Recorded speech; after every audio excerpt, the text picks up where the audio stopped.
सर्वांना फाशी आज संपूर्ण भारतामध्ये, महाराष्ट्रातच नाही तर संपूर्ण भारतामध्ये अशी परिस्थिती आहे की महिला किंवा मुली सुरक्षित नाहीयेत आणि त्याच्यामुळे सर्वसामान्य जनतेला, लोकांना, नागरिकांना रस्त्यावर उतरावं लागत आहे। आमचा महाराष्ट्र पोलीस, मुंबई पोलीस आणि खास करून भिवंडी पोलिसांवर पूर्ण विश्वास आहे। त्यांनी आमच्या माहितीप्रमाणे आरोपींना अटक सुद्धा केलेली आहे। परंतु पोलीस यंत्रणा आणि सरकारचा धाक या अशा वाईट प्रवृत्तींवर व्हावा यासाठी आम्ही रस्त्यावरती उतरले नाही की आमचा अविश्वास आहे पोलीस यंत्रणा, असं बिलकुल नाहीये। त्यांनी त्यांचं काम चोख बनवलेलं आहे।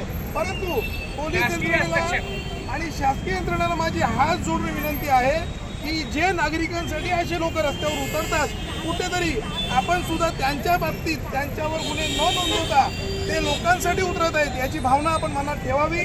आणि पोलिसांचा परत एकदा सांगतो, पूर्ण विश्वास आहे अशा लोकांना वेळीच जागीच लवकरात लवकर शिक्षा झाली पाहिजे, त्यांना ठेचून काढलं पाहिजे अशी मागणी आम्ही करत आहोत भिवंडीकरांच्या तर्फे।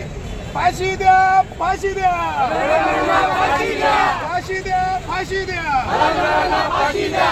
आणि जी लोक काल याच्यामध्ये उतरले होते आंदोलनामध्ये, त्यांच्यावर सरकारने ज्या केसेस केल्यात त्या त्वरित मागे घ्या आणि ज्या मागे घ्याव्यात म्हणून आज आम्ही रस्त्यावर उतरलेलो आहोत। त्या अन्याय पीडित विद्यार्थिनीला, बाल विद्यार्थ्यांना न्याय मिळावा यासाठी आम्ही सर्वसामान्य जनता रस्त्यावर उतरलेले आहोत। फाशी द्या, फाशी द्या, फाशी द्या।